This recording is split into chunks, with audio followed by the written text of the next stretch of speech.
Assalamualaikum warahmatullahi wabarakatuh. Bagaimana kabarnya hari ini? Semoga kita senantiasa diberikan kesehatan walaupun kita berada di tengah masa-masa pandemi. Ibu tidak bosan-bosan mengingatkan ya untuk tetap menjaga protokol kesehatan dengan selalu menggunakan masker, bercuci tangan, dan hindari keramaian.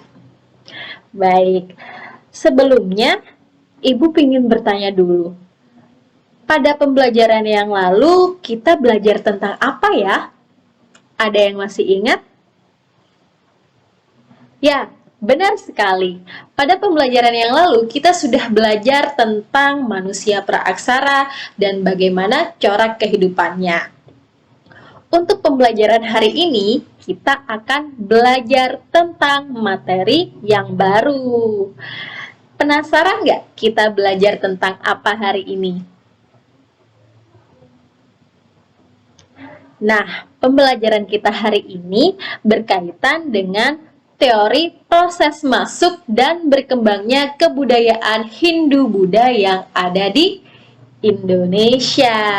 Sebelum kita memasuki materi, Ibu tidak bosan-bosannya kepada kalian untuk mengingatkan jangan lupa setiap hari untuk melakukan absensi di Google Classroom. Apakah kalian sudah absen hari ini? Good job!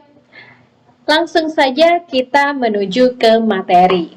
Materi kita hari ini berkaitan dengan teori-teori proses masuk dan berkembangnya agama dan budaya Hindu-Buddha yang ada di Indonesia. Seperti yang kita ketahui bersama, bahwasanya di Indonesia ada 6 keyakinan yang diakui dan diyakini. Di antaranya, masih ingat? Islam, Kristen, Katolik, Hindu, Buddha, dan Konghucu. Ada 6 keyakinan yang diakui dan diyakini di Indonesia. Dari 6 keyakinan tersebut, 2 diantaranya kita akan bahas bagaimana sih proses masuk dan berkembangnya hingga sampai ke Nusantara. Tahu nggak bahwasanya agama Hindu-Buddha pertama kali itu berasal dari daratan India. Lah, kok bisa, Bu? Nah, Ibu akan menceritakan bagaimana sejarah awal mula dari kebudayaan Hindu-Buddha yang ada di dunia. Jadi, perhatikan baik-baik ya. Pada mulanya, agama dan kebudayaan Hindu-Buddha yang ada di dunia itu berasal dari lembah sungai Indus yang berada di daratan India. Daratan India pada mulanya didiami oleh sebuah bangsa asli yang bernama bangsa Dravida. Kemudian, tak lama selanjutnya, datanglah bangsa pendatang yang disebut dengan bangsa Arya. Bedanya dari kedua bangsa ini terletak dari mana? Nah, bisa diperhatikan. Jadi, perbedaan antara bangsa Arya dan bangsa Dravida bisa diperhatikan dari ciri fisiknya. Bangsa Dravida memiliki ciri fisik badannya itu tidak terlalu tinggi juga tidak terlalu pendek. Kemudian dilihat dari segi kulitnya itu berwarna gelap. Kemudian hidungnya pesek dan juga rambutnya sedikit bergelombang. Berbeda halnya dengan bangsa Arya. Bangsa Arya di sini memiliki ciri fisik badannya itu tubuh tegap tinggi. Kemudian dari segi fisik kulitnya terlihat bahwa bangsa Arya ini memiliki kulit yang lebih cerah, hidung mancung. Jadi seperti itu. Di antara kedua fisik tersebut ada nggak sih di antara kalian yang memiliki ciri fisik yang sama? Wah, Ada? Oke, kita lanjut saja ke materi. Kenapa kok bangsa Arya memiliki ciri fisik yang berbeda dengan bangsa Dravida? Sebab bangsa Arya ini dikatakan sebagai bangsa pendatang. Pendatang dari mana? Dari daratan Eropa. Seperti yang kita ketahui bersama, hingga saat ini pun bangsa Eropa itu memiliki ciri fisik yang kulitnya itu cenderung lebih cerah dibandingkan dengan orang-orang yang ada di Asia. Kemudian kita lanjut ke materi. Bangsa Arya datang ke daratan India itu melalui sebuah celah Khyber dan memukul mundur bangsa Dravida, bangsa asli dari daratan India. Bangsa Dravida kalah, bahkan sebagian penduduknya itu melarikan diri hingga sampai ke wilayah selatan India. Sebagian lagi itu berdiam diri di daratan India. Kemudian orang-orang yang berdiam diri menetap di wilayah Sungai Indus di sini ikut bersosialisasi dengan bangsa Arya. Nah, hasil kebudayaan asimilasi antara bangsa Arya dan bangsa Dravida di sini menghasilkan satu kebudayaan baru yang dinamakan budaya Hindu. Jadi, pada awalnya Hindu itu merupakan sebuah kebudayaan yang selanjutnya berkembang menjadi sebuah keyakinan. Dalam ajaran agama Hindu sendiri itu mengenal dewa yang dinamakan dengan Dewa Trimurti. Dewa Trimurti ini terdiri dari dewa apa saja? Ada Dewa Wisnu, Dewa Brahma, dan Dewa Shiva dengan kitabnya yang bernama Kitab Weda. Kitab Weda di sini uniknya hanya bisa dibaca oleh seorang Brahmana atau pendeta. Sedangkan dari kasta lainnya tidak dapat membaca kitab Weda tersebut. Di dalam ajaran agama Hindu pula mengenal beberapa sistem kasta. Ada 4 kasta yang diakui di India, yaitu yang pertama, kasta Brahmana. Kasta Brahmana ini berasal dari golongan para pendeta. Yang tadi Ibu sudah sebutkan tadi bahwasanya golongan Brahmana di sini mampu membaca kitab Weda dan biasanya sebagai pemuka agama apabila ada upacara-upacara adat. Kemudian kasta tertinggi yang kedua diduduki oleh kasta kesatria atau dari golongan bangsawan kerajaan. Kasta yang ketiga ada kasta Waisya. Kasta Waisya di sini berasal dari golongan para pedagang atau para petinggi pengatur keuangan. Kemudian yang selanjutnya ada dari kasta Sudra. Kasta Sudra di sini adalah kasta terbawah yang berasal dari golongan Buddha. Apakah sekarang masih berlaku ya sistem kasta tersebut hingga di Indonesia? Ada yang bisa jawab nggak? Kalau ada yang bisa jawab, silahkan tulis di kolom komentar di bawah ini ya. Oke, kita langsung kembali ke materi. Pernahkah terbesit di benak kalian? Ibu mengatakan bahwa sejarah awal berkembangnya agama Hindu di India itu kenapa ya kok bisa sampai ke wilayah Indonesia? Kira-kira melalui jalur apa? Ya, betul. Ada yang bilang jalur darat, ada juga yang jawabnya jalur laut. Tidak ada yang salah dari jawaban kalian yang sudah dilontarkan. Jadi memang ajaran agama Hindu yang berasal dari India tersebut melalui ke Indonesia itu berdasarkan 2 jalur. Yang pertama ada jalur darat dan yang kedua melalui jalur laut. Kemudian teori-teori apa saja kasih yang mendasari proses masuk dan berkembangnya ajaran agama Hindu di Nusantara? Nah, kita akan bahas di slide selanjutnya. Jadi bisa perhatikan yang ada di layar. Yang ada di layar sudah ada 4 kotak yang isinya itu membahas tentang proses masuk dan berkembangnya ajaran agama Hindu yang ada di Indonesia. Yang pertama ada teori Brahmana, yang kedua yaitu teori kesatria, yang ketiga ada teori Waisya, dan yang terakhir yaitu teori arus balik.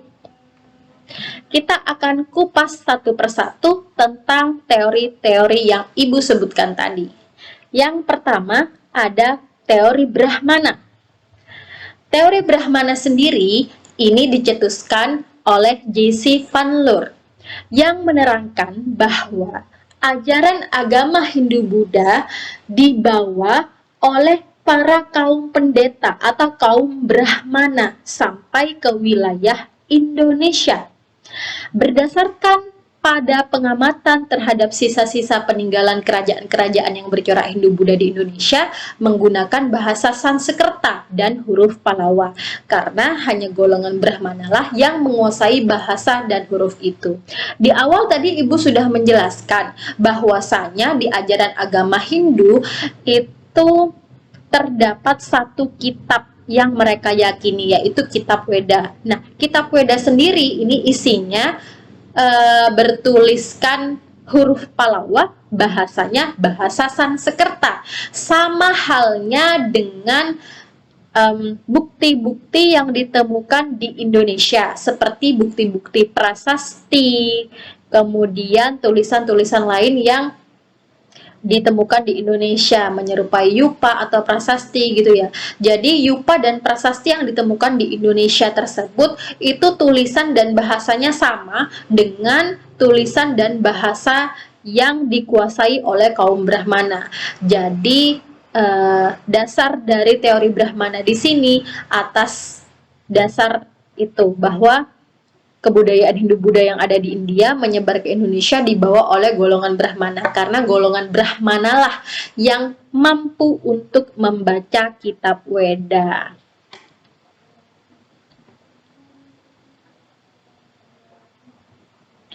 Namun, dari teori Brahmana itu sendiri memiliki kelebihan dan kelemahan.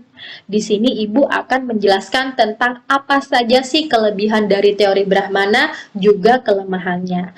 Kelebihan dari teori Brahmana di sini adalah yang pertama, agama Hindu adalah milik kaum Brahmana. Kemudian prasasti Nusantara yang pertama menggunakan bahasa adalah bahasa Sanskerta. Upacara penobatan kepala suku di Nusantara dilakukan oleh para kaum Brahmana. Ketika menobatkan raja kaum Brahmana pasti membawa kitab Weda ke Nusantara. Yang selanjutnya, raja juga meminta Brahmana untuk mengajar di lingkungan istananya. Dan yang terakhir adalah alasannya atas dasar koloni India di Malaysia dan pantai timur Sumatera yang banyak ditempati oleh orang-orang Keling dari India Selatan. Jadi pada awal pembelajaran tadi sudah Ibu jelaskan bahwa hanya kaum Brahmana lah yang mampu membaca kitab Weda. Kitab Weda sendiri isinya berupa tulisan Pallava, bahasanya adalah bahasa Sanskerta yang hanya kaum Brahmana lah yang mampu untuk membaca. Selain itu, upacara-upacara adat yang dilakukan baik di Indonesia maupun di India itu mengutamakan kaum Brahmana yang menjadi pemimpinnya gitu loh. Jadi di sini memperkuat dari teori Brahmana itu sendiri.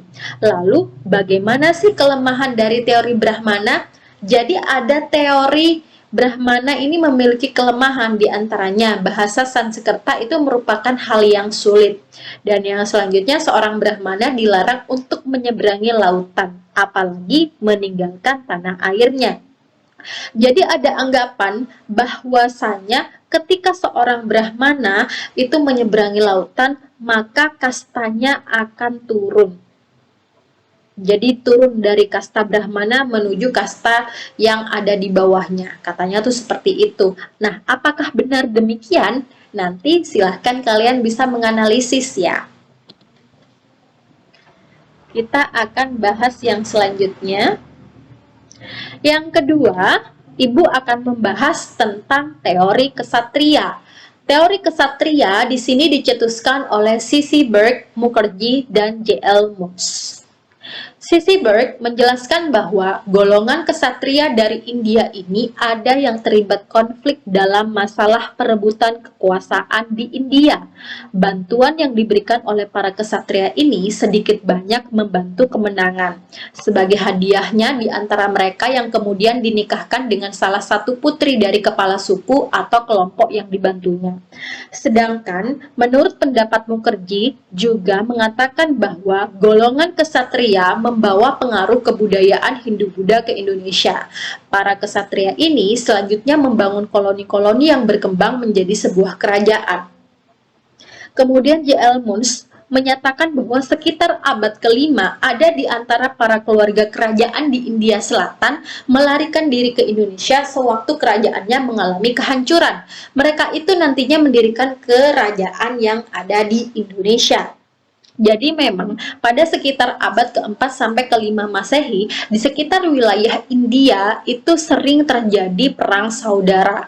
Nah, dikabarkan bahwa sebagian prajurit atau bangsawan yang berhasil melarikan diri itu sampai ke wilayah Indonesia dan melakukan penempatan atau membuat koloni-koloninya. Dari koloni-koloni tersebutlah terjadi sosialisasi antara orang Indonesia dan India sampai akhirnya para bangsawan maupun prajurit kerajaan tersebutlah sekaligus menyebarluaskan ajaran agama Hindu yang ia bawa dari negaranya.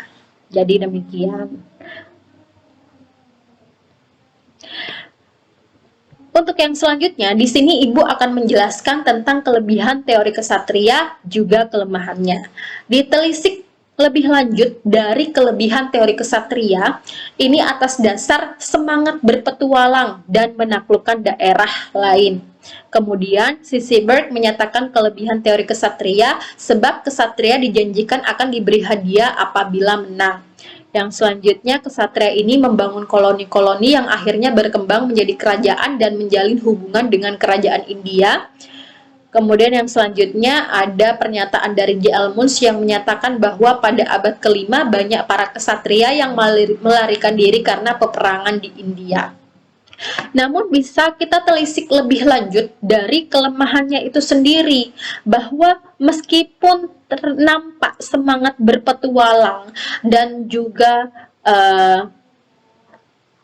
peristiwa-peristiwa perang saudara yang terjadi di India, namun di sana masih tidak ada bukti tertulis bahwa telah terjadi kolonisasi oleh para kesatria Hindu yang berasal dari India tersebut. Nah, alasan yang kedua adalah kesatria itu tidak bisa menguasai bahasa Sanskerta dan huruf Pallava. Lagi-lagi di sini ditegaskan bahwa yang hanya bisa membaca kitab Weda itu hanyalah dari kaum Brahmana. Kemudian yang selanjutnya, tidak ada ditemukan bukti prasasti bahwa Nusantara pernah menjadi daerah taklukan India. Jadi dari sini bisa disimpulkan dua kemungkinan dari kelemahannya. Yang pertama, karena kaum kesatria itu tidak bisa membaca kitab Weda, dan yang kedua adalah tidak ada bukti tertulis baik yupa maupun prasasti yang menjelaskan bahwa terjadi kolonisasi yang dilakukan oleh para kesatria India di Indonesia. Nah, dari dua teori di sini sudah paham semua? Oke, kalau sudah paham, kita lanjut ke teori yang ketiga. Teori yang ketiga di sini menjelaskan tentang teori Waisya. Teori Waisya sendiri dicetuskan oleh N.G. Crow. Proses masuknya kebudayaan Hindu-Buddha dibawa oleh para pedagang India yang menyesuaikan dengan angin musim untuk berdagang di Indonesia. Dalam waktu tertentu, para pedagang menetap di Indonesia sehingga memungkinkan terjadinya perkawinan dengan perempuan-perempuan pribumi. Hubungan perdagangan ini selanjutnya diikuti dengan hubungan kebudayaan seperti agama, sistem pemerintahan, sosial, dan budaya. Seperti yang sudah Ibu jelaskan di awal tadi, bahwasanya jalur masuk ajaran agama Hindu itu terbagi menjadi dua, yaitu jalur darat dan jalur laut. Jalur darat di sini para pedagang-pedagang dari India memanfaatkan jalur sutra untuk sampai ke wilayah Indonesia, yang mana kita tahu bahwa jalur sutra di sini adalah jalur yang ditempati atau biasa dilewati oleh para pedagang-pedagang sutra. Kemudian yang selanjutnya ada jalur laut. Jalur laut di sini kita ketahui bahwa orang-orang pada era abad ke-5 itu sudah mengenal sistem maritim. Namun di dalam menyeberangi lautan, mereka di sini masih bergantung pada angin musim. Jadi ketika sewaktu-waktu berlabuh sampai ke Selat Malaka, tepatnya yang ada di Indonesia, namun angin musim masih belum berpihak, jadi para pedagang tersebut menetap sementara di Indonesia. Dalam proses kolonisasinya tersebut, terkadang ada yang para pedagang jatuh cinta pada orang Indonesia, kemudian menikah dan sekaligus melakukan penyebarluasan ajaran agamanya. Jadi seperti itu. Nah, untuk yang selanjutnya, di sini Ibu juga akan menjelaskan tentang kelebihan dan kelemahan dari teori Waisya. Kelebihan dari teori Waisya adalah karena sumber daya alam yang sangat banyak di Nusantara membuat para Waisya tertarik untuk bertransaksi jual beli di Nusantara. Seperti yang kita ketahui bersama bahwasannya di Indonesia sendiri kita memiliki wilayah yaitu Selat Malaka, di mana tempat terjadinya perdagangan internasional pada kala itu. Jadi para pedagang-pedagang yang berasal dari India, Gujarat, Arab itu banyak berlabuh di Indonesia. Ketika mereka melaksanakan perdagangan di Indonesia, mungkin melihat bahwasanya Indonesia ini kaya akan sumber daya alam, sampai akhirnya mereka tertarik untuk berdagang dan menetap di Indonesia.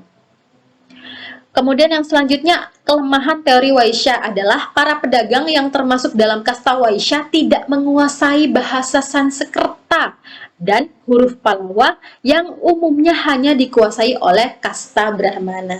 Lagi-lagi di sini dicetuskan salah satu kelemahannya karena selain dari teori Brahmana tidak dapat membaca kitab Weda. Jadi seperti itu. Kemudian di sini Ibu menjelaskan untuk teori yang terakhir. Teori yang terakhir di sini yaitu teori arus balik yang dicetuskan oleh Franz D. K. Bosch. Teori arus balik berisi bahwa ajaran agama Hindu-Buddha itu disebarluaskan oleh peran aktif dari orang Indonesia sendiri. Kok bisa, Bu? Jadi, di sini ajaran agama Hindu-Buddha yang menyebar luas di Indonesia itu merupakan hasil persebarluasan dari orang Indonesia sendiri. Jadi orang Indonesia pergi ke India, kemudian menuntut ilmu tentang ajaran agama Hindu-Buddha, kemudian ketika sudah menguasai, mereka kembali lagi ke Indonesia sampai pada akhirnya menyebarluaskan ajaran agama Hindu-Buddha yang mereka bawa dari India. Teori ini menyebutkan bahwa banyak pemuda Indonesia yang belajar agama Hindu-Buddha ke India. Setelah memperoleh ilmu yang banyak, mereka kembali ke Indonesia untuk menyebarkannya. Jadi itulah isi dari teori arus balik. Jadi di sini paham ya? Kemudian, apa sih kelebihan dan kelemahan dari teori arus balik? Jadi, kelebihan dari teori arus balik di sini dijelaskan bahwa ada kemungkinan putra para bangsawan di Nusantara pergi ke India untuk belajar agama dan kebudayaan Hindu-Buddha. Tujuannya agar dengan ilmu yang mereka dapat dari India, para bangsawan bisa membuat kekuasaan di Nusantara dengan mencontoh kebudayaan Hindu-Buddha yang ada di India.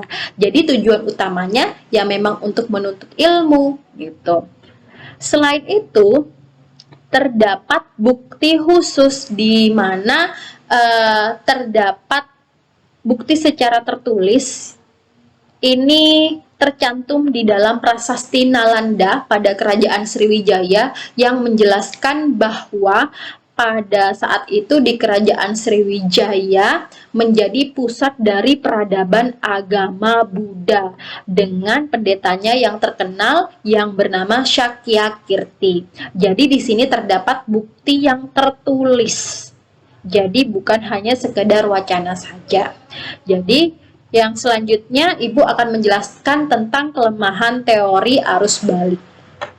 Teori arus balik di sini menjelaskan bahwa pada teori ini sepertinya tidak memungkinkan jika orang Nusantara pergi ke India untuk belajar agama dan budaya Hindu-Buddha, karena pada saat itu masyarakat Nusantara masih bersifat pasif gitu. Jadi dari keempat teori di sini, menurut kalian setelah Ibu menjelaskan tentang kelebihan dan kelemahannya masing-masing, menurut pendapat kalian teori mana sih yang paling kuat? Teori mana sih yang paling logis? Tuh. Silahkan nanti kalian berikan komentar. Pilih satu di antara 4 teori yang sudah Ibu jelaskan tadi, entah itu teori Brahmana, teori Kesatria, teori Waisya, dan teori arus balik di sini, yang menurut kalian berdasarkan analisa kelebihan dan kelemahannya, pilih salah satu yang terbaik menurut kalian, yang alasannya paling logis dan sesuai. Ibu jelaskan sekali lagi ya. Jadi yang pertama, teori Brahmana yang menjelaskan bahwa ajaran agama Hindu-Buddha yang ada di Nusantara itu disebarluaskan oleh kaum Brahmana atau dari kaum pendeta. Ini didasarkan atas bahwa hanya kaum Brahmana sajalah yang mampu untuk membaca kitab Weda. Sebab kitab Weda ini adalah ajaran yang sulit dibacanya dan tidak sembarang orang bisa mempelajarinya. Isinya berupa tulisan Palawa dan bahasa Sanskerta. Kemudian yang selanjutnya ada teori kesatria yang menjelaskan bahwa ajaran agama Hindu-Buddha yang ada di Nusantara itu merupakan hasil penyebar luasan dari para kesatria, prajurit atau bangsawan kerajaan yang pada saat itu memang terjadi perang saudara yang besar-besaran terjadi di India.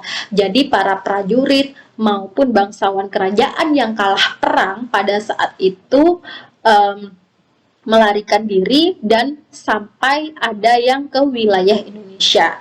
Nah, begitu sampai di wilayah Indonesia, mereka membuat koloni-koloni. Namun pada akhirnya teori ini dipatahkan dengan alasan bahwa tidak ada bukti tertulis yang menyebutkan terjadi kolonisasi oleh para prajurit maupun bangsawan dari kerajaan India. Dan yang ketiga, yaitu teori Waisya yang menjelaskan bahwa ajaran agama Hindu-Buddha yang tersebar pada saat itu dibawa oleh para kaum pedagang. Menurut Ibu, ini merupakan salah satu yang cukup kuat. Kenapa? Karena memang pada era abad keempat hingga kelima Masehi di sini gencar-gencarnya terjadi perdagangan antar wilayah yang ada di negara-negara seperti India, Indonesia, dan Cina. Indonesia yang merupakan tempat persimpangan antara wilayah perdagangan antara India dan Cina, maksud Ibu, itu memiliki satu dampak khusus di antaranya sebagai tempat singgah dari para pedagang-pedagang India dan Cina yang pada saat itu sedang menunggu angin muson untuk berlayar kembali. Jadi di sini ada kemungkinan bahwa para pedagang-pedagang yang masih menunggu angin muson tersebut itu berkoloni sekaligus menyebarluaskan ajaran agama Hindu-Buddha yang mereka bawa dari negaranya. Kemudian, teori yang terakhir di sini adalah teori arus balik yang menjelaskan bahwa ajaran agama Hindu-Buddha itu disebarluaskan sendiri oleh peran aktif dari masyarakat Indonesia. Jadi, di sini tugas kalian yang selanjutnya adalah analisa dari 4 teori yang sudah Ibu jelaskan tadi. Kemudian, pilih salah satu yang menurut kalian paling terbaik, paling kuat, paling logis alasannya. Kemudian kalian sertakan penjelasannya kenapa memilih teori tersebut. Jangan lupa diisi komentarnya pada kolom Google Classroom yang sudah Ibu sematkan di LMS. Baik, sekian dulu pembelajaran kita hari ini seputar teori proses masuk dan berkembangnya ajaran agama Hindu-Buddha yang ada di Nusantara. Minggu depan, jangan lupa pelajari materi yang selanjutnya. Ibu akan share materi berbentuk PDF di Google Classroom. Silahkan pelajari seputar kerajaan-kerajaan Hindu-Buddha yang ada di Nusantara. Terima kasih atas perhatiannya. Wassalamualaikum warahmatullahi wabarakatuh. Tetap jaga kesehatan ya.